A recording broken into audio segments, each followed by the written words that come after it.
Okay, it's going to hit 80 again today, so I put all the plastic up on there. Now that plastic will stay all year round, because when it rains in the summertime and stuff, so any leaks get there. And I took the plastic off around the duck house. I got it off the side, and so now they're perching more up there.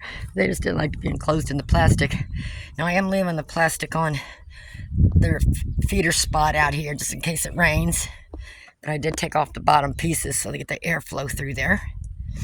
And I do eat out there, so, and I got it contained in that thing there, so I just need to dump that and rinse that out every now and then.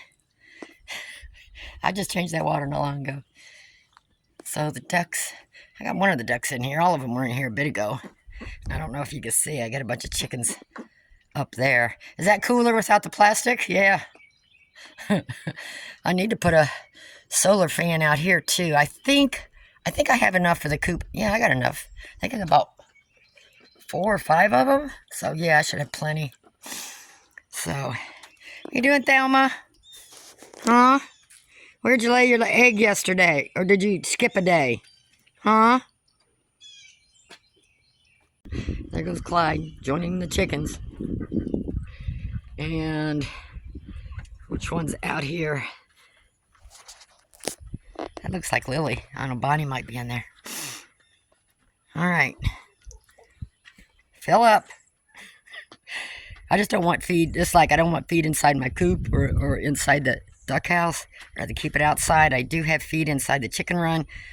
And I did put my feeder catch pan, which is what I call my pooper catch pans out here, in the chicken run. So if they make a mess, I catch it in those pans, which is actually the bottoms of like rabbit cages or, you know, kennel cages that fit in those.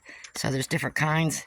And those are really good to keep the food up off the ground. So it, you know, when they scatter it on the ground, it stays there and you're continually feeding in one spot. That's got a mold. So this way it keeps from doing that. And then I just have to dump the trays. And I did change their waters yesterday. And look at the mud. Look at the mud. Okay, my ruined duck's still laying her egg in there every day. So, see this here? I gotta clean this up, but these work really good to catch their poo-poo. So don't go down and make it too bad a mess on the ground. And this is why I gotta replace, you know, the bark every now and then. Because as you poop or scoop, you pick some of it up. But that catches it. So I just have to take that out in the yard and hose it down. And I can put it back, scrape that off, and hose it down. And then that'll be a clean area again. I gotta come poop or scoop in here. That's 2 days worth. And as you see, when I stain this, they've been sleeping in here, and look at that. And by, you know, sealing this, how easy that is. And I can just get a towel and wipe those little specks off. But it just cleans up so much easier. I don't have my other plastic scooper, but don't use a metal scraper on once you stain these. I got my plastic one somewhere. But yeah, that still looks pretty clean. So, and they've been, like I said, they've been sleeping on there. So I'm going to damp my cloth a little bit, just wipe those spots off. And like I said, it makes it so it don't sink down into the wood and stuff. Because, you know, they poop and pee in the same poop, you know. So once that soaks into the wood, it's hard to get it off. So I'm going to have to poop or scoop in here, get this cleaned up. And then I'm going to attempt the other side of the coop sometime today.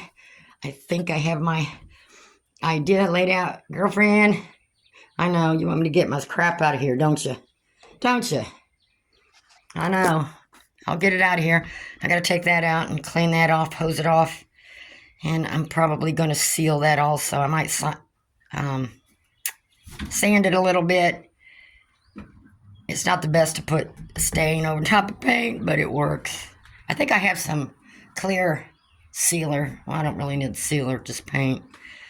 I want to get that cleaned up. And then I'm going to take all this stuff out. I'll leave these boxes there, of course. And then what I want to do is I want to poop or scoop first to get all the worst of it. And then I want to take all this straw and push it out in the yard because it's that time to throw seed out and get some grass planted. But you don't want to put that much poo-poo out in your yard. It'll burn your grass. So the heavy stuff I dump outside. I dump out in the pasture or somewhere, or out in the woods. Okay, and then I got to clean this mess up out here today too. I got a lot to get done. I got most everything picked up out of the yard. I got the plastic off of there. I got all the kennels plastic raised up. I raked behind the, what I'm calling the animal hospital now, and my shop. I got to get that cleaned out, working on it. So, yep, okay. And then I want to get this kennel all raked out, just dirt in there since I don't have nobody in there right now. It'll be a couple months before I have anybody in there. So I got a lot to do, but I would like to finish painting the coop today and getting the straw out of there. Another reason you can't keep water bowls or water pans or whatever you want to call them clean. If it's big enough for the ducks to get in there, they're going to get in.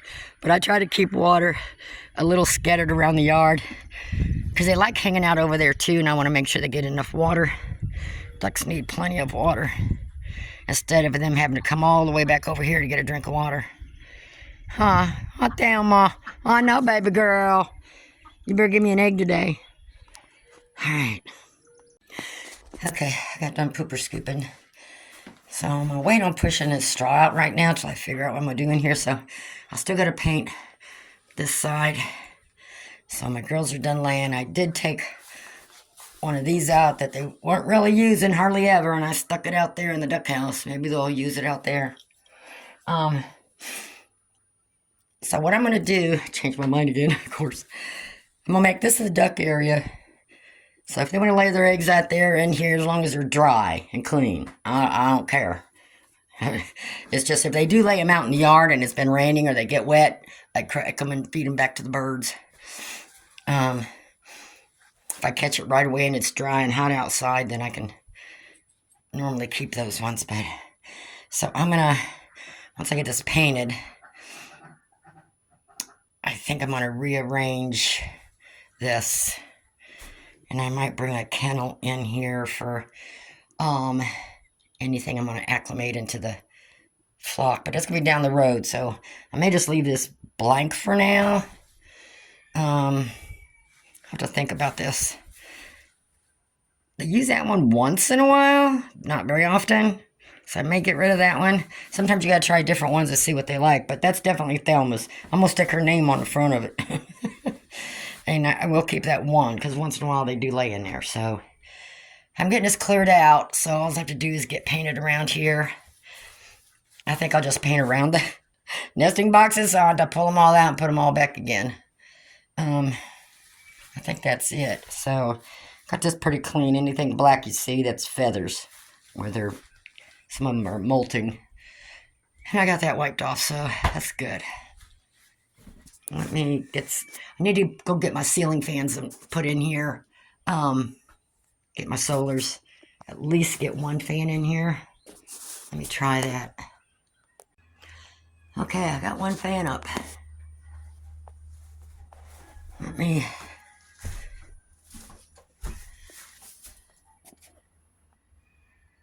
don't know why I was thinking those are solar. They're not. They're electric, but silly me. That's why I had plug-ins put on each side of the wall so I could plug in the fan.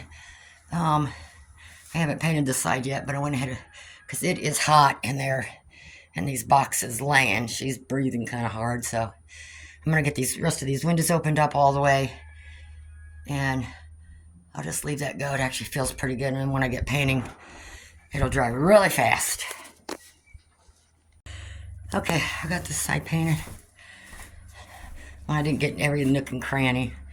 I got around the boxes pretty good without getting no paint on the boxes.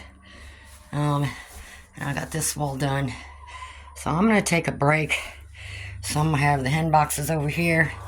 And I guess I'll have these three lined up on this side. And I need to get my other ceiling fan and get it up on there and get it plugged in there. So all I did was put a little hook up there. Pull it down, put a zip tie, not tight. Don't pull your zip ties tight, because then it'll be hard to cut off there if you need to get them off. So all I gotta do now, next is hose these off, clean them up, or wet rag or something, clean them up. And then think of what to do. And what else to do in here, and then I should be pretty much done. Other than getting my pictures and stuff hung back up and getting my plant back up in there, if I can find it. All right, it does feel a little better with these windows open and that fan going. Feels pretty good in here. It's already dry. So looking pretty good. Oh yeah, gotta wash that light there. I don't really use it, so I keep forgetting about it. All right. And then I was gonna sand and stain that there. I said to heck with it, so I had to paint out. I just repainted it white, hosed it off, let it dry, and then painted it. So I'll just get that back in here again. That just makes it easier for the hens to stand there and decide what box they want. That's all that's for. Okay, this is Thelma, my Peking's favorite box, and I had this up here, help her step up there a little bit. She gets short legs. So to help her a little bit, I found some scrap. This was a shelf. I took the brackets off, found a piece of wood. I just screwed on there to help from, and then she can get up in there a lot easier now. And then being that extended out, that'll help from that not pulling out. So I think she'll like that. Make it a little easier for her. And this is a little slick, but I mean, when she's in here, feet are dry, she can walk up there fine. It's not going to get wet or anything, so that'll be Thelma's. I gotta get her name printed for up there.